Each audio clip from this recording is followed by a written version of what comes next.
Sejam bem-vindos, sejam bem-vindas a Cavalgadas com Paulo Junqueira, um podcast que eu tenho a honra de produzir. Paulo Junqueira é o apresentador desse podcast, meu pai. Fundou a Cavalgadas Brasil há 20 anos, já cavalgou pelos 5 continentes, em mais de 25 países, e hoje vai apresentar nosso convidado. Temos mais um bate-papo muito gostoso para vocês. Bom, hoje nós temos Cláudio Crespo. É uma honra ter você aqui, Cláudio. Cláudio é formado pela Escola Pan-Americana de Arte, São Paulo, foi professor na escola durante muitos anos, publicitário, diretor de arte, ilustrador, trabalhou mais de 20 anos na DPZ e na Thompson, tem grandes trabalhos desenvolvidos lá, e a paixão dele por cavalo é que nós vamos falar aqui, e da arte dele. Ele tem obras até conhecidas e reconhecidas aí, e é um long rider, que é o principal tema aí da nossa conversa com ele. Cláudio, bem-vindo. Eu quero começar te perguntando a tua origem com cavalos. Você nasceu no campo, nasceu na cidade, como é que é o teu começo de relação com cavalos? Eu não nasci no Brasil, né? Eu nasci na Espanha, que vim de lá com 8, 9 meses, aprendi a andar e falar aqui no Brasil. Mas minha paixão por cavalos foi desde que eu nasci. Eu com 10, 12 anos, eu ia de São Paulo para Interlagos alugar cavalo, e final de semana eu ficava andando em cavalo alugado. E quando foi com 15 anos, eu comprei meu primeiro cavalo, chamado Dossier de Riffer. Depois eu comprei um terreno em São Paulo, perto de Parelheiros, em Parelheiros, e eu nunca fui criador, mas eu sempre tive cavalos. Então eu ia muito em exposições de cavalo, quando tinha cavalo que era campeão de marcha, eu comprava.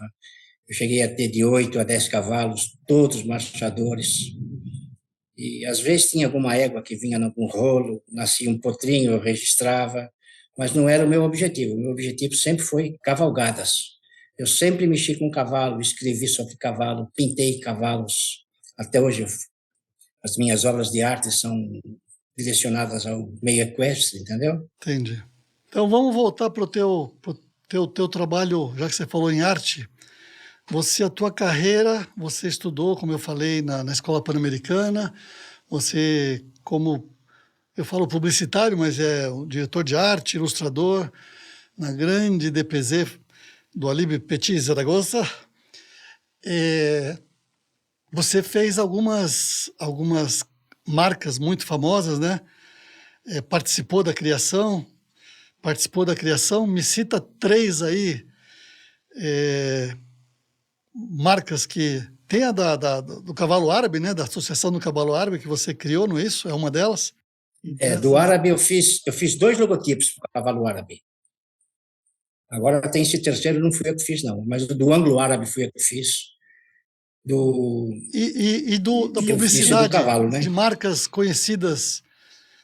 Isso, eu fiz o Palitos Gina, Água Minalba, Cachaça de São Francisco, o Franguinho Veloz da Sadia, o logotipo da Bandeirantes, TV Band, e fiz o mais importante que eu acho, eu decorei o avião do Roberto Carlos, da VASP.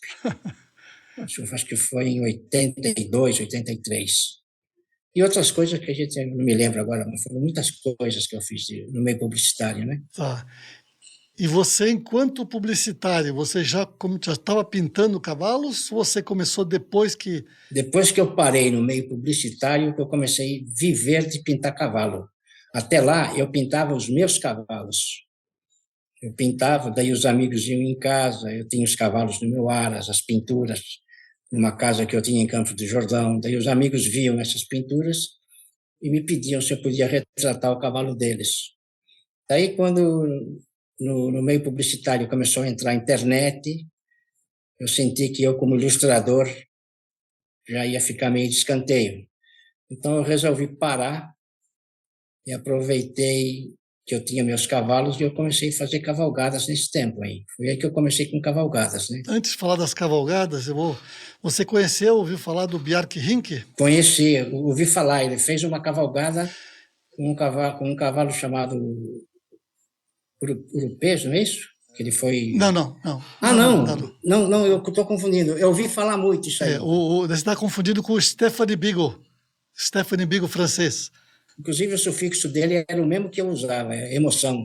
Eu lembrei então, dele. O Bjarke Rink, já que você foi um grande publicitário, só que do Rio de Janeiro, ele é dinamarquês, nascido na Dinamarca, como você nasceu na Espanha, o Bjarke nasceu na Dinamarca e veio para o Brasil, só que um pouco mais velho, e foi um grande publicitário no Rio de Janeiro, só que antes você parou por uma razão bem objetiva, né? O Bjarke parou quando ele pôde. Ele comprou uma propriedade em Cachoeira de Macacu, no Rio de Janeiro, e passou a se dedicar a cavalos. Uma escola de equitação, foi um grande parceiro, escreveu livros, publicou um livro muito importante fora do Brasil. Quando eu conheci esse livro, Desvendando o Enigma do Centauro, aí eu, conversando com o Bjarke, publicamos no Brasil em português. É o saudoso Bjarke. Eu estou só citando ele primeiro porque é uma pessoa referência no meio equestre brasileiro e que tem uma história parecida com você, né? Como um grande publicitário que parou com publicidade e se dedicou à paixão com os cavalos. Eu ouvi falar muito dele.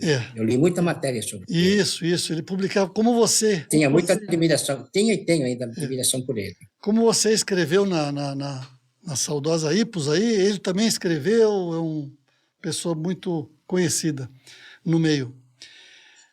Eu escrevi muito para a revista Cavalos, do Daniel Bilk. Sei, grande nos dois sentidos, né? Que ele é grande também, Daniel. Ele é grande, boa gente. Ele. Isso. Então, vamos falar das tuas pinturas. Então, você quando começou pintando cavalos, eu vi uma que eu gostei muito, os cavalos árabes. Você fez para algumas pessoas famosas, né? Você depois nós vamos falar da tua parte um pouquinho, da tua parte de música, eu estou vendo uma guitarra aí atrás de você, mas você pintou para um baterista famoso aí, me conta essa história aí. Eu pintei para várias pessoas bem conhecidas, o Eduardo Araújo mesmo, esse cantor famoso, pintei vários quadros para ele, inclusive esse jumento aqui que eu estou pintando é dele, é o Congo, é tricampeão nacional. Mas eu fiz uma pintura para o Charlie Watts, baterista dos Rolling Stones, Steve Reeves, o Patrick Swayze. Eu vou mostrar alguma delas aqui enquanto você está falando. Eu vou pôr na tela essa do Charlie Watts, eu gostei muito. São 3 cavalos árabes, né? Isso, o Exception, o Exaladin e o Ponomarev. Eram cavalos dele? Tordilho. O Ponomarev era de condomínio, com o Charlie Watts, com o Paquito, que na época era o presidente da Associação do Cavalo Árabe. Inclusive, esse quadro eu não pintei para o Charlie Watts, eu pintei para o Paquito. Mas como o Charlie Watts veio passar uns dias aqui no Brasil, ele viu o quadro, se encantou pelo quadro e pediu para encomendar um para mim. O Paquito me ligou e falou: Cláudio, eu posso dar esse quadro para ele e você me pinta outro? Eu falei: tudo bem. Então, ele já foi com o quadro debaixo do braço, entendeu? Já com moldurinha, com tudo certinho. E eu fiquei muito feliz com isso, entendeu? Daí eu pintei outro quadro igual e mandei para o Paquito. Bacana. Mas esse é um quadro bem expressivo para mim. Os cavalos são famosos. Esse quadro foi capa de revista, foi usado para leilão e foi usado para capa do catálogo de leilão. Foi usado para vários. Foi feito um pôster dele, onde ele era distribuído para quem participava do leilão. Então, esse quadro tem bastante expressão para mim, entendeu? Para quem nos acompanha pelo YouTube, a gente vai colocar algumas imagens do que o Cláudio está descrevendo na tela. Mais recentemente, você pintou 2 belas obras do meu amigo, grande amigo, parceiro de cavalgada, José Henrique Castejon. Ele é muito meu amigo também. Então, Castejon, muito meu amigo. Eu fiz 2 obras lindas para ele. Isso. Muito lindas. Gostei muito. Montado numa égua paulista. Eu vou pedir depois, eu vou colocar aqui, eu vou pedir depois que a gente terminar a nossa conversa, você mostrar o teu trabalho em ação, tá? Então, nós vamos terminar nossa conversa aqui, mas durante a apresentação, para quem está no YouTube, vai ver você pintando uma obra que você está... Qual é essa obra que você está pintando agora? É um cavalo árabe? É Me fala um pouquinho, porque nós vamos colocar essa... É um cavalo árabe. Tá. Com a indumentária típica do cavalo árabe. Cabresto, a indumentária completa. O cavalo, e geralmente, todo cavalo árabe, eu gosto de pintar o cavalo árabe por causa da indumentária dele. Ela é muito rica de detalhes, de cores, entendeu? A gente tem onde se segurar, valoriza mais a obra de arte, entendeu? E o árabe é uma das raças, seguramente, ela é refinadora de raças, né? Quer dizer, é um cavalo que é bonito naturalmente, né? Com certeza. Ela tem 3.000 anos de seleção e foi dela que nasceram todas as outras raças, né? Então, eu gosto muito da raça árabe, como também gosto de outras raças também, não é só do árabe, não. O árabe eu gosto mais para pintar. Então, vamos falar das cavalgadas. Você faz parte da lista dos poucos brasileiros que estão na Long Riders Guild, que é a Associação dos Cavaleiros de Longo Percurso. Nós tivemos o prazer, a honra de ter aqui no nosso podcast o Felipe Massetti, o Sebastião Malheiro, e o Pedroca e o José Henrique Castejon. E junto comigo e com você... Conheço todos eles. E que junto comigo e com você estão na Associação dos Cavaleiros de Longo Percurso. Como é que foi a tua primeira história de fazer uma long ride?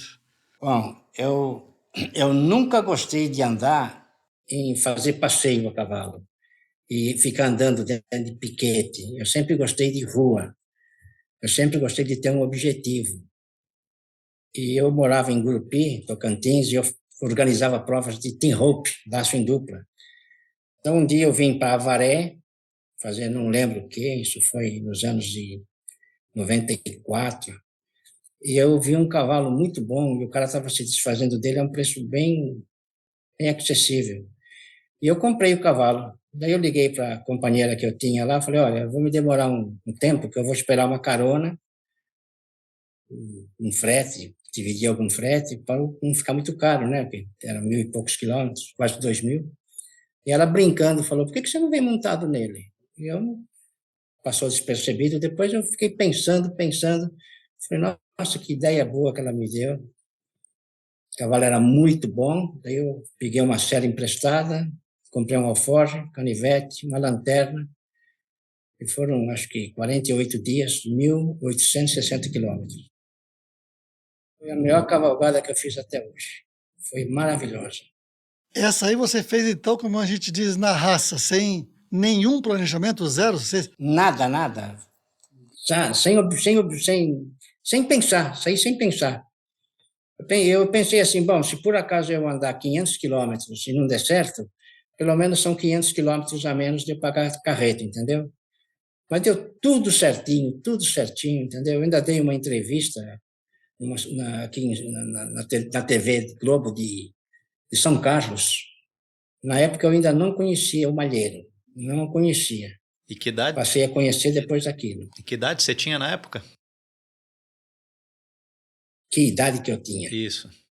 94, 45 anos. E teve alguma coisa, vamos dizer, você foi só com esse cavalo, você falou 48 dias, você dormia onde, como que você fazia uma média por dia, como é que tinha algum detalhe assim da viagem que você pode relatar para a gente? Não foi nada planejado, a única coisa que eu fazia era todo dia comprar ração para o cavalo.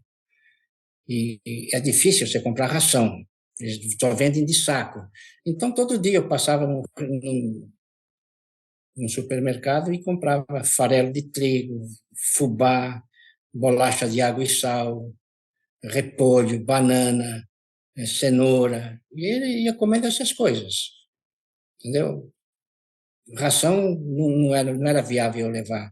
E eu comprava um pão, fazia um lanche, comia em algum restaurante no caminho, entendeu?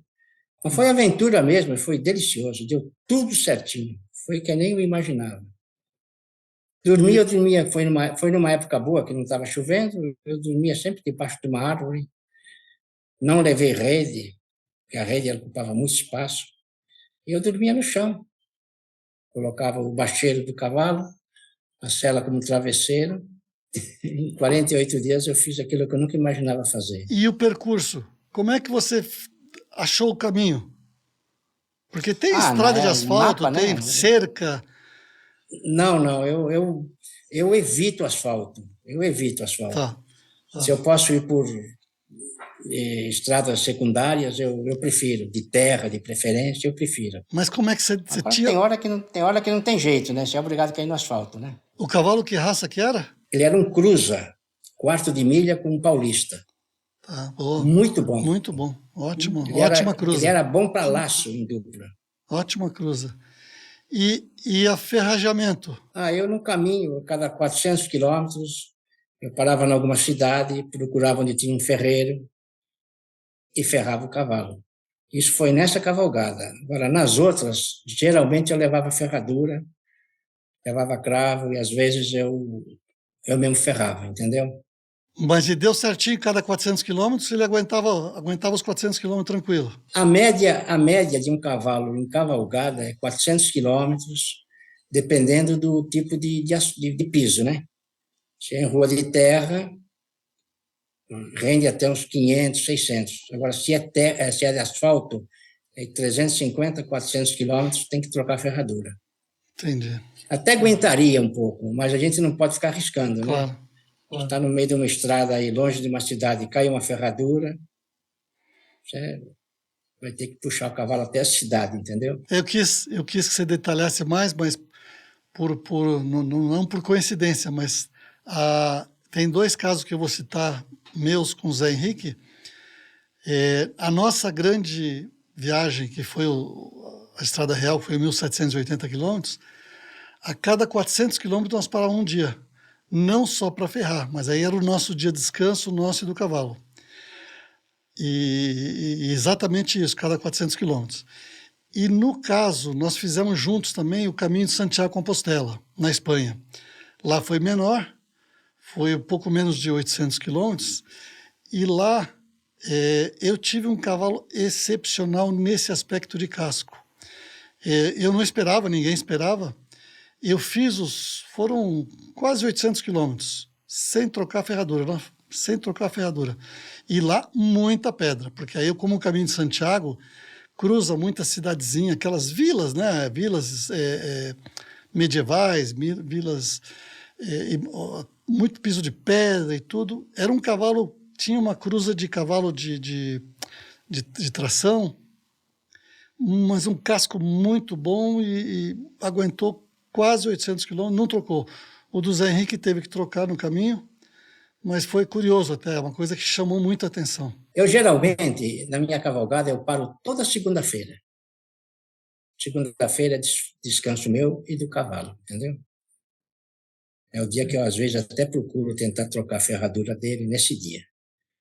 Mas, uma vez por semana, acho que está de bom tamanho para o cavalo descansar. Então, quando você chegou lá, tua companheira, você cumprimentou ela, né? Porque ela jogou uma brincadeira, você deu o truco nela, né? Ela te lançou o desafio e você encarou. Com certeza, eu agradeci a ela, né? Foi um incentivo. Se ela não tivesse falado aquilo, eu acho que podia ser que eu nunca tivesse feito cavalgada depois. Que aquilo foi o começo, foi o start, né? Essa cavalgada que eu fiz de Avaré até Tocantins. Foi o start lá. E como é que você partiu para a segunda? Depois você pegou o gosto, né? Não, depois o pessoal do cavalo árabe, através do Ricardo Saliba, o Júnior e o Paquito Carrasco, que era o presidente, eles me fizeram um desafio. Falou, Cláudio, nós vamos te dar um prazo para você chegar a cavalo na exposição de esteio, a Expo Inter. Se você conseguir chegar na Expo Inter, nós vamos te bancar uma cavalgada grande. E eu consegui chegar 5 dias antes da Expo Inter. E para mim foi uma surpresa, que quando faltavam uns 500 metros para eu chegar na Expo Inter, eu vi fogos, gente correndo. Eu falei, nossa, o que será que é isso, né? Aí quando eu fui chegando perto, tinha faixas. Cavaleiro de São Paulo, Cláudio Crespo, seja bem-vindo. povo gaúcho de Salda. Foi uma festa danada a minha chegada lá. E eu não imaginava que o pessoal estava me esperando lá. Aí depois lá eu conheci o Jacovaz, que ele me cedeu o Atamai, Alfaraz, né? E para mim fazer essa cavalgada de 9.000 e poucos quilômetros, quase 10.000. Me conta então, antes, né? É você quando chegou lá na Expo Inter, você saiu de onde e com que cavalo? Eu saí de Avaré. De Avaré até a Expo Inter. Até Porto Alegre, De vamos dizer, Avaré Esteio, né? até a Expo Inter. Tá. Essa foi a cavalgada que eu fiz, né? De Avaré até Expo Inter, foi o teste que o pessoal do Árabe me sugeriu. E eles né? te deram 2 cavalos? Como é que foi? Me deram 2 cavalos. Foram 2 criadores que deram. Eu tive um cavalo muito bom, chamado Derish Alfaraz. Quem me cedeu esse cavalo foi o meu grande amigo Mário Beslos, de Campos do Jordão. E o outro cavalo era do Jacovaz, que era o Atamai Jacovaz, que era um cavalo que corria, era de corrida, mas ele ganhou tudo quanto foi corrida, ninguém mais queria competir com ele. Então o Jacovaz me cedeu esse cavalo para cavalgada. Muito bom, era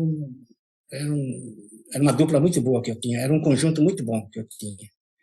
Jacovaz eu não conheço pessoalmente, mas é um criador muito conhecido do sul do Brasil, de árabe, né? Nossa, ele é muito meu amigo. E conta você como é que fazia? Você andava cada dia num cavalo? Você estava com 2 cavalos, montava num, puxava o outro, como é que era? Não. De manhã num e à tarde no outro. De manhã e à tarde. Por que isso? Alguma razão específica? Não, eu acho que o que cansa um cavalo não são as patas dele. O que cansa o cavalo é o dorso, é a cernelha, o peso. Isso é que é o problema no cavalo. Então, eu me preocupo muito com a pisadura. E quando um cavalo tem pisadura, você demora 2, 3 meses para consertar. E quando ele está com um problema de junta, estiramento, alguma coisa, um descanso de 3, 4 dias, um analgésico, já resolve o problema, entendeu? Então, eu procurava fazer tudo para não dar pisadura no cavalo. Então, eu estava trocando de cavalo de manhã um e à tarde no outro. Fazia aí uma média de 20 quilômetros em cada cavalo. Bacana. Ouvindo e aprendendo. As experiências são diferentes, né? Com raças diferentes, com percursos diferentes. No meu caso, nosso caso, eu com o Zé Henrique,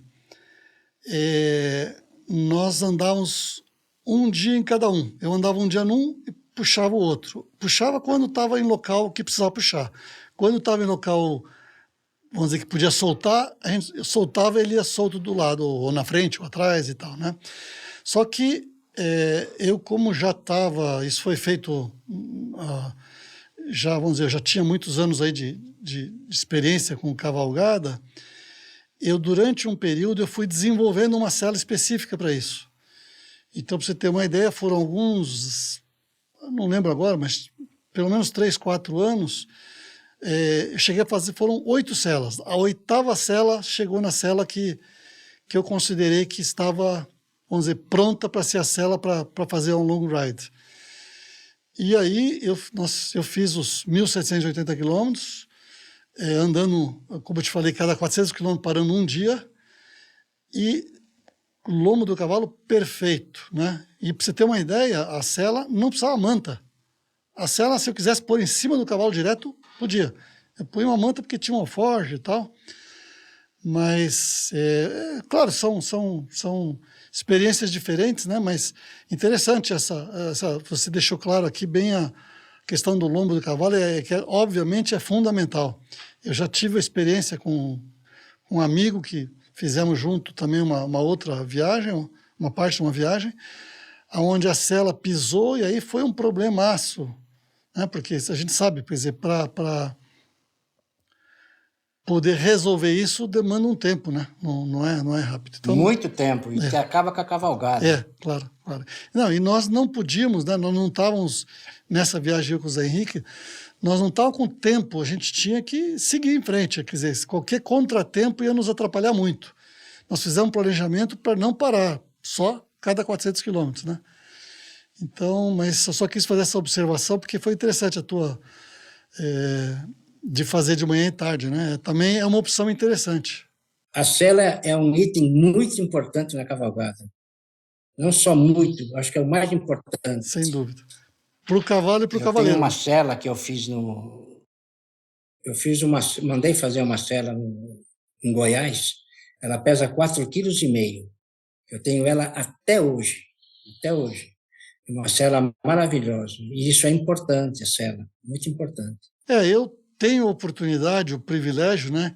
Como eu cavalgo no mundo inteiro, em celas diferentes, e aí eu fui buscando, vamos dizer, dentro dessa, eu trouxe várias celas de fora do Brasil, eu tinha até uma coleção de cela que hoje está no museu ali em Tatuí, no Centro Hípico de Tatuí, e aí eu tive essa oportunidade de, com essa experiência de celas diferentes, desenvolver uma cela que eu vou dizer especificamente com esse objetivo, né?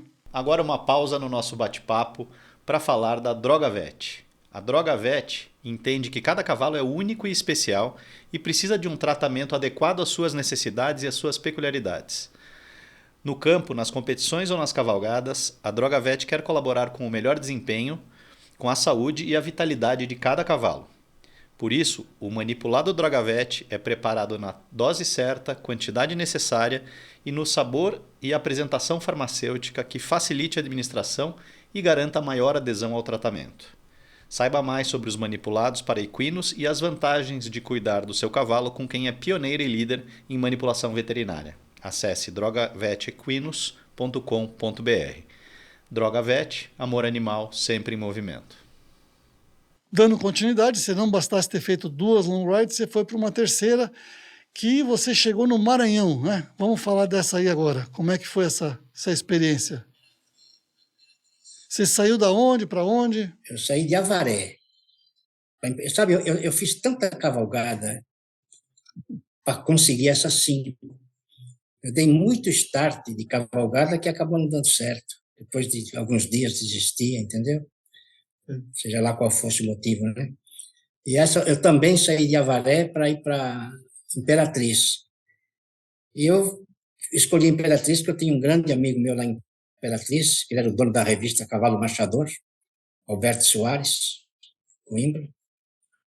Ele era de Araguari. Percorreu o Nordeste, foi teu primeiro contato com o cavalo nordestino? Não, eu com cavalo nordestino ainda não fiz cavalgada. Eu fui convidado pela associação. Eles me convidaram para eu conhecer a raça, quando eu nem conhecia eles. Eles viram matérias minhas, que eu era cavaleiro de longa distância, me convidaram.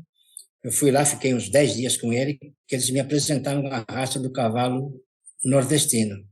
E eu fiquei super impressionado com a raça. E eu estou combinando com eles, ver se agora, em junho, sai uma cavalgada com cavalo nordestino, para ir de Juazeiro até Teresina, são onde tem as 2 associações. É uma cavalgada curta, de 800 e quase 900 quilômetros. Mas seria um começo, né? Se tudo der certo, a gente continua. O teu boné é da Associação do Nordestino, né? O meu boné aqui é. Bacana. É o meu boné. Eu faço muita coisa para eles sobre marketing. Essa marca não fui eu que fiz. Ela está muito bonita, foi outra pessoa que fez. Sim.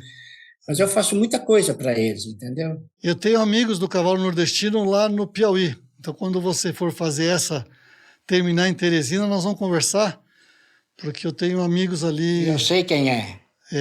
Grande professor E Medeiros. no Piauí eu sei quem é. O Acrísio. É o Marcos, né? Isso.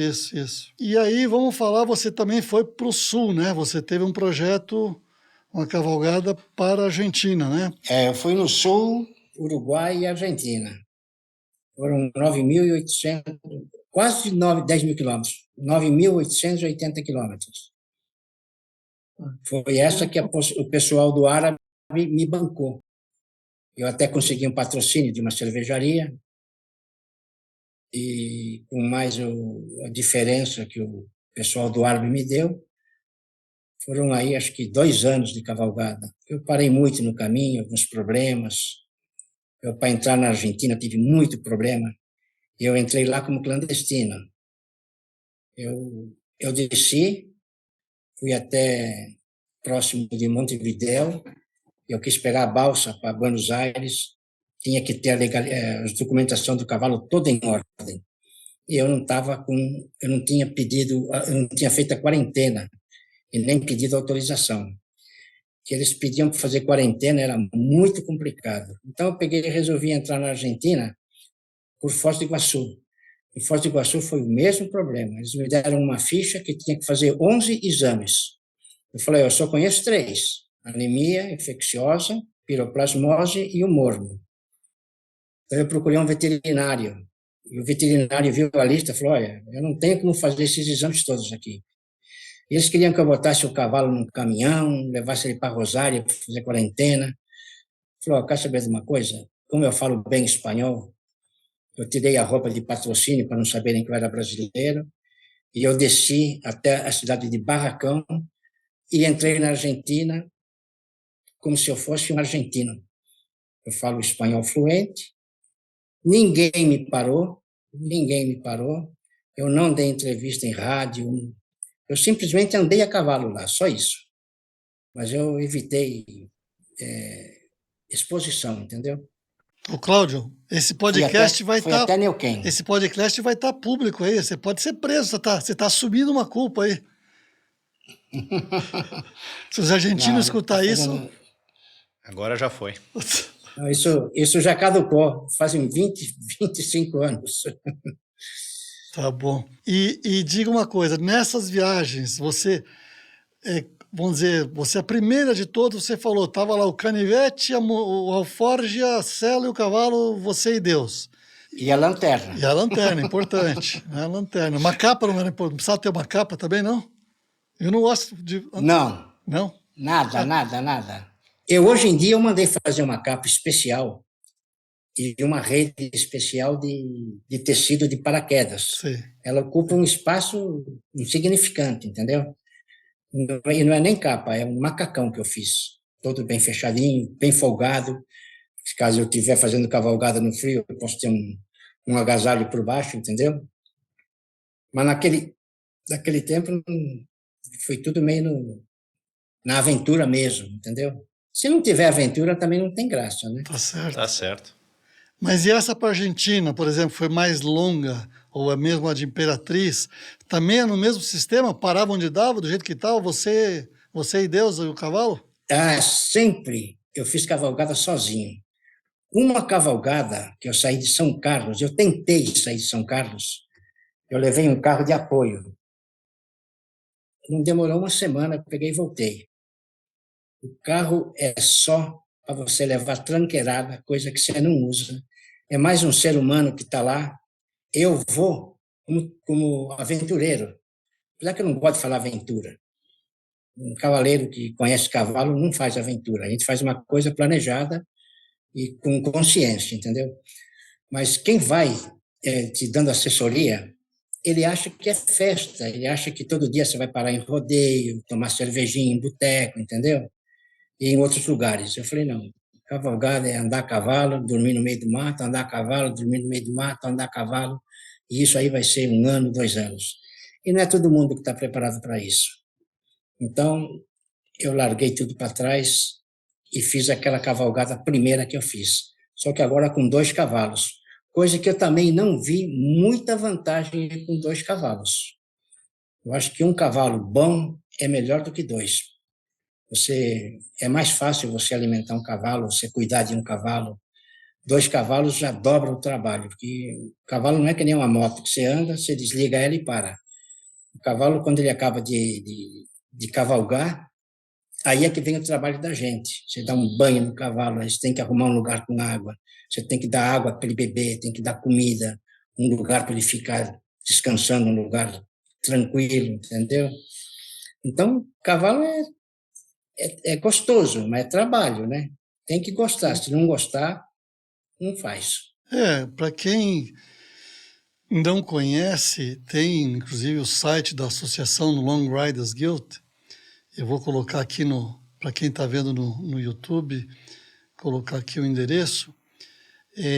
Tem depoimentos, tem livros de vários cavaleiros de longo percurso no mundo que cruzaram, vamos dizer, lá na Europa para a Sibéria, cruzaram a África, cruzaram de por exemplo, da Mongólia, ou nos Estados Unidos, né? Além dos que já estiveram aqui. E a grande maioria fez e faz como você, né? Hoje, inclusive, tem gente fazendo, né? Sempre tem algum long rider fazendo alguma aventura, algum percurso mínimo de 1.000 milhas, né? A base de 2.000 quilômetros para mais. 1.600 quilômetros. 1.606 quilômetros é o mínimo. Então, é bem interessante. E claro que muita gente no Brasil tem vontade de fazer isso, né? Quem tem paixão por cavalo, por natureza. Só que não é fácil você dispor do tempo, dispor da condição, ter esse espírito, né, de fazer isso. Então, é interessante essa nossa conversa aqui para inspirar as pessoas, para dar ideias e a Associação dos Cavaleiros de Longo Percurso, um dos objetivos dela é auxiliar pessoas que têm esse objetivo. Então, vamos dizer, se alguém que está nos ouvindo tem esse interesse, pode entrar em contato e um de nós, brasileiros, via a própria associação, está disponível para poder ajudar, orientar, dar informações, dar sugestões, né, para que a pessoa possa fazer isso. A gente sabe que muitos querem, poucos podem e poucos conseguem, né? Mas é bom ter a vontade, ter a esperança, e a gente está aqui para também inspirar isso, né? Eu tenho um ditado que diz assim: a vontade de realizar um sonho é que está acima de tudo. Quem não sonha, vive pela metade. Entendeu? Então, a gente tem que sonhar e realizar. É a vontade de realizar um sonho que torna a vida mais interessante. Essa é a minha filosofia.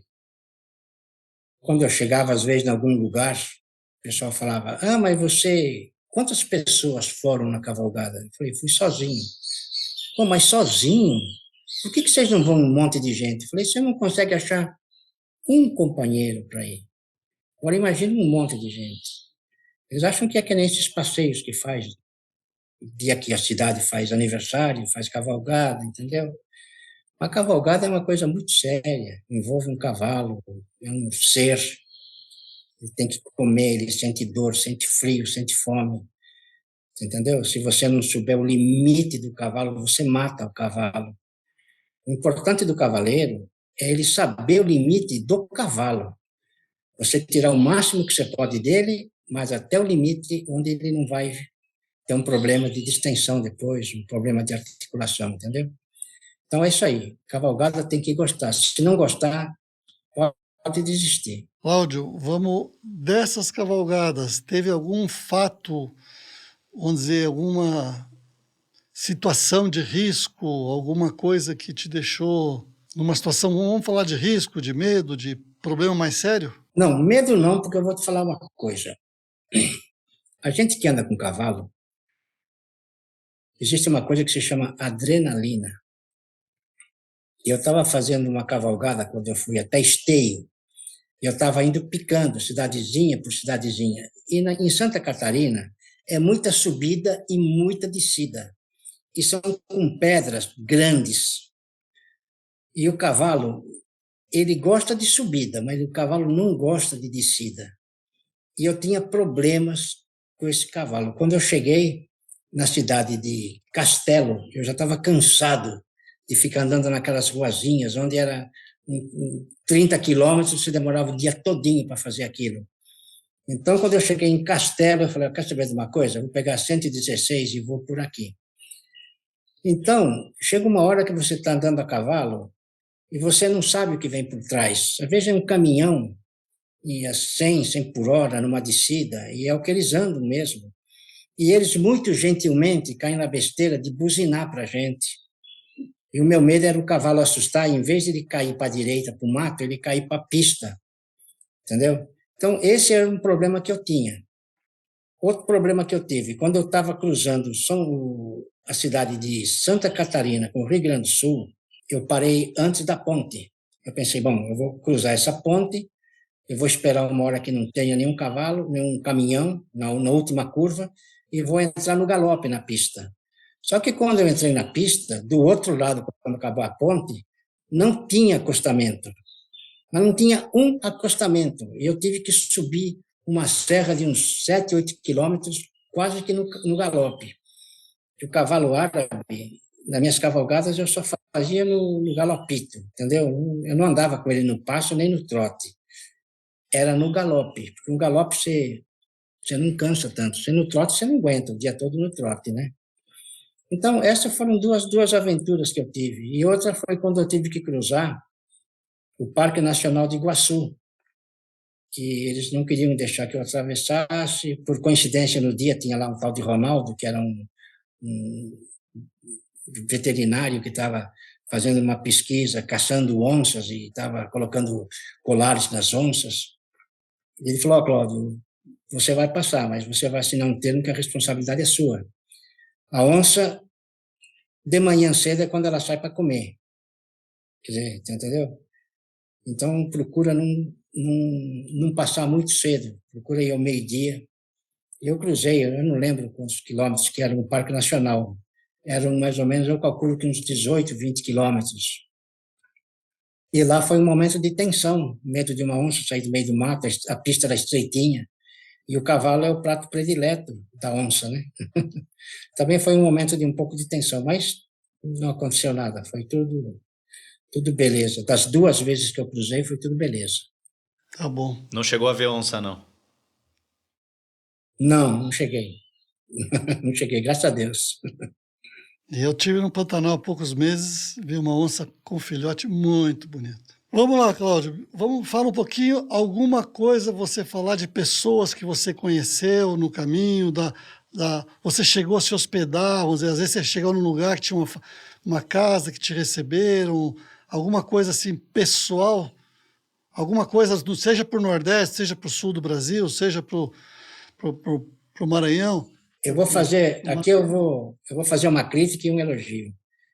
Com todo o respeito que eu tenho ao pessoal catarinense, mas foi o lugar onde eu mais mal fui recebido. Não que eles sejam mal criados, eles não confiam. Então eu chegava às vezes em algum lugar, acampava. Quando você está numa cavalgada, você não está de terno, de black tie. Você está com a roupa no limite, você não tem roupa para ficar trocando. Então você está igual um farrapo, entendeu? E eles veem você com aquela roupa, sapato, tudo sujo. Eles acham que você é bandido, ladrão. Aí você está deitado, dormindo, chega a polícia. Isso me aconteceu em Santa Catarina umas 4 ou 5 vezes. Aí quando eu estava cruzando a balsa de Itapiranga, um rapaz, eu contei essa história, eu estava de noite numa fogueira, contando as histórias, um rapaz virou para mim e falou assim: Cláudio, assim que você cruzar esse rio, através dessa balsa, esse problema teu termina. E foi dito e feito. No Rio Grande do Sul, toda cidade que eu chegava tinha CTG, então eu ia no CTG, lá tinha um piá para cuidar do cavalo, dar de comer para o cavalo, o churrasco estava pronto. Um deles queria me levar para a casa dele para dormir, mas eu falava: não, eu não durmo longe do meu cavalo, eu durmo junto do meu cavalo. E o que acontecia? Você está indo para onde? Eu estou indo para tal cidade. Eu vou ligar para o presidente, chegar lá, já procura ele. E olha, eu fui sendo levado de CTG para CTG, tratado igual um rei, entendeu? Fui tratado muito bem no Rio Grande do Sul. No Brasil todo eu fui bem tratado. O único probleminha foi esse pessoal de Santa Catarina, que era um pouco desconfiado.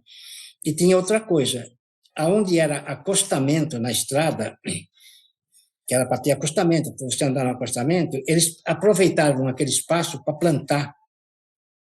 Plantavam um capim, não sei se era um capim, mas parecia capim de comer alto. Só que em volta eles colocavam uma cerca elétrica. E aquele capim, ele superava a cerca elétrica, e você não sabia que tinha cerca elétrica. Foi uma vez que eu vi, eu falei: ó, todos esses matos que tem aqui no acostamento, na frente do sítio, tinha cerca elétrica. Então, eu tive que andar sempre no asfalto, sem ter um lugarzinho de recuo. Então, eu passei mal bocado em Santa Catarina. É um lugar que, se eu tivesse que fazer outra cavalgada para o sul, não tem como evitar Santa Catarina, entendeu? Mas aí, no caso, eu vou para 116, que eu já evito esse tipo de coisa, entendeu? Mas isso acontece numa cavalgada durante 5 anos, acontece você conhecer gente. O gaúcho tem uma coisa, você chega no CTG, fala, tem aqui o poeta tal, eu conheci o tal de Lili Cordeiro. E ele falava assim, eu vou fazer um poema para você, mas primeiro você espera. Daí ele ia na casa dele, colocava bombacha, guaiaca, chapéu, lenço. Aí sim, aí ele fazia a rima, fazia um poema para a gente.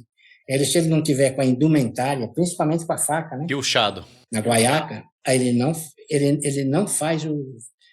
Então o gaúcho ele tem isso, ele é muito patriota, muito. Ele respeita demais a tradição dele, entendeu? Isso que tem de bom com o gaúcho. Tem muitos amigos, inclusive aqui, depois eu vou te passar para você ver no nosso podcast, nós tivemos alguns gaúchos convidados, Cavaleiros da Paz, que viajamos juntos para alguns países aí, viajamos juntos no Brasil, e realmente é um povo que tem o cavalo na alma. Eu posso falar por experiência própria que eu morei 5 anos em Bento Gonçalves. Meus 2 filhos passaram uma fase linda da infância deles morando em Bento Gonçalves. Então posso reforçar o que você está falando sobre a hospitalidade aí do povo gaúcho. Tenho muitos bons amigos por lá. E é um lugar maravilhoso de visitar também, né? O nordestino também, vou te falar uma coisa, hein? O nordestino, ele é especial, fora de série. Fico vendo o pessoal do cavalo nordestino, o tratamento que eles me dão. Eles são fantásticos, são amigos mesmo. Eu não tenho queixa deles. Ainda pretendo fazer alguma coisa com o cavalo nordestino. Então, Cláudio, nós Vamos ver se em junho sair uma cavalgada aí. Vamos juntos aí, eu vou querer entrar nessa parceria com você. Vamos combinar. Eu vou te passar o contato do Kleber, do Macaxeira, o Marcos você tem, né? Tenho. Então, vamos combinar, de repente o Zé Henrique Piauí, vai junto com a gente e vamos fazer. Tem lá será um prazer. Tem o Mozart, grande cavaleiro de Alagoas, que também foi entrevistado aqui no podcast. Vamos ver se fazer um time aí para fazer uma viagem especial com o cavalo nordestino, uma raça que merece ser reconhecida, merece ser mais divulgada. Com certeza. Eu tive oportunidade. Uma raça de respeito. Eu tive oportunidade de te contar aqui, depois também eu te passo para você dar uma olhada. Eu faz alguns anos, não vou precisar, mas acho que faz entre 10 e 15 anos. Na França tem um canal de TV que chama Equidia. É um canal que é 24 horas, agora até que mudou, mas era durante muitos anos. Só cavalo. É um canal de TV aberta, patrocinado pelo Turf francês. Só que, claro, não tinha Turf 24 horas, então eles preenchiam a grade de tempo, a maior parte do tempo eram reportagens, documentários sobre cavalo, no mundo inteiro. E um grande produtor, diretor francês chamado Pierre Manedier, premiado inclusive, desenvolveu uma série das raças brasileiras. Então ele teve um patrocínio da Varig e contratado pelo canal de TV Equidia, ele veio, cada 3 meses ele vinha ao Brasil e gravava 2, 3 raças brasileiras. Então desde o Rio Grande do Sul, com o cavalo crioulo, depois Santa Catarina, o cavalo campeiro, e assim ele foi subindo, né? Pegou o cavalo pantaneiro, os manga larga, campolina, as raças brasileiras. E aí, no Nordeste, o cavalo nordestino. E aí eu ajudei ele na produção dessa série, quase toda, menos 2 raças que eu não participei. Fomos até lá o Marajoara, no Marajó, em Roraima, o cavalo lavradeiro, mas o cavalo nordestino, inclusive o Sérgio Lima Beck, um parceiro, amigo nosso, foi feita uma filmagem mostrando as qualidades, mostrando vamos dizer, a pega do boi, que é a origem da vaquejada, né? Então tem um trabalho bem interessante aí, documentado, e que rodou o mundo aí, essas filmagens que o Pierre fez para a Equidia. Cláudio, para terminar, já foi falado do cavalo nordestino, você poderia deixar alguma mensagem aqui para quem está nos ouvindo, quem está nos vendo?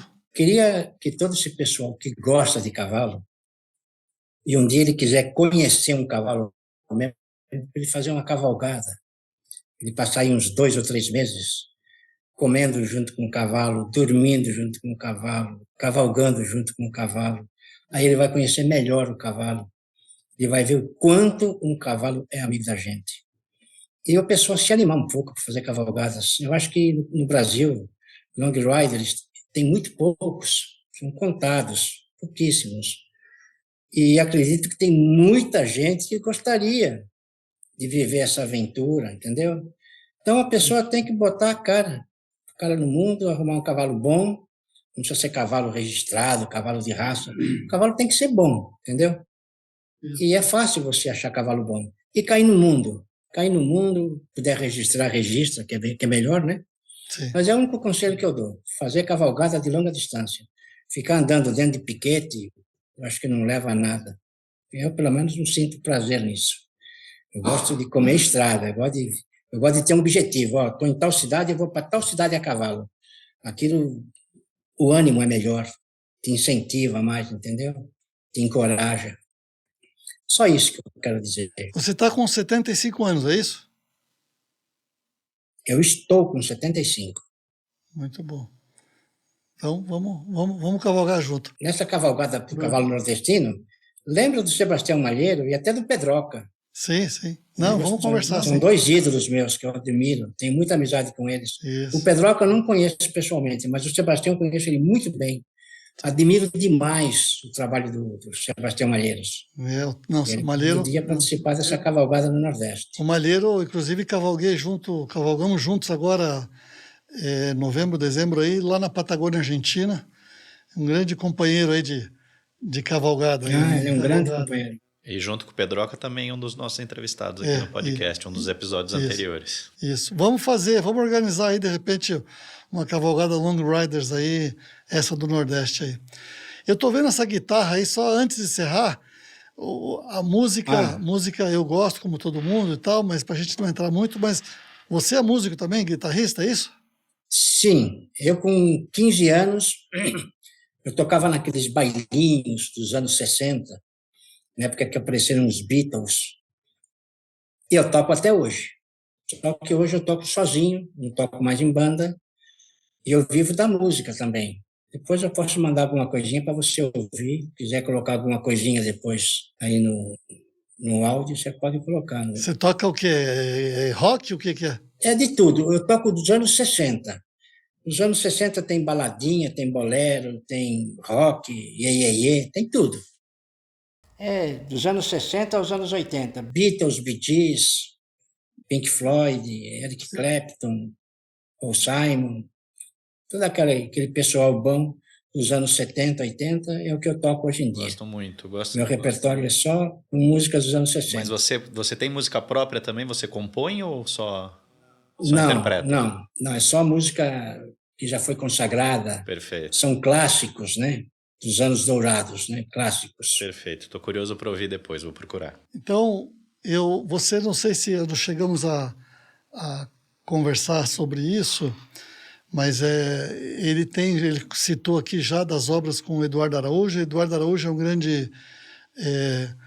compôs o hino do Manga Larga Marchador, também um grande apaixonado por cavalos e muares, né? Criador. Ele é doente por cavalo. Criador. Eu no momento eu estou aqui no Aras dele. Não, eu sei, por isso eu quis citar, agradecer o Eduardo Araújo aí pelo incentivo também de... com certeza. Ele vai receber uma cópia depois. Isso. E o nosso podcast tem o patrocínio, o apoio da Drogavet, que é uma farmácia de manipulação veterinária líder no Brasil. Depois vou te mandar um material deles aí para você tomar conhecimento. E vou te mandar. Bem, agradeço. E eu vou te mandar também, eu editei alguns poucos livros aqui no Brasil. No Brasil a gente tem uma carência de literatura equestre. Eu vou te mandar também para você conhecer um pouquinho das coisas que eu fiz nessa área. E queria te agradecer. E vamos voltar a falar sobre essa cavalgada aí no Nordeste, tá bom? Vamos.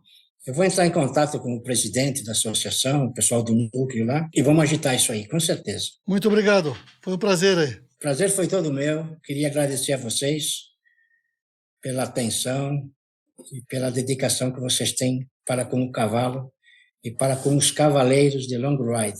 Obrigado. Obrigado. Um abraço. Muito obrigado, um abraço. Com isso, a gente encerra mais um episódio de Cavalgadas com Paulo Junqueira, um podcast sobre cavalgadas. Você gostou do que ouviu, do que viu? Curta, compartilhe, se inscreva no canal e até a próxima.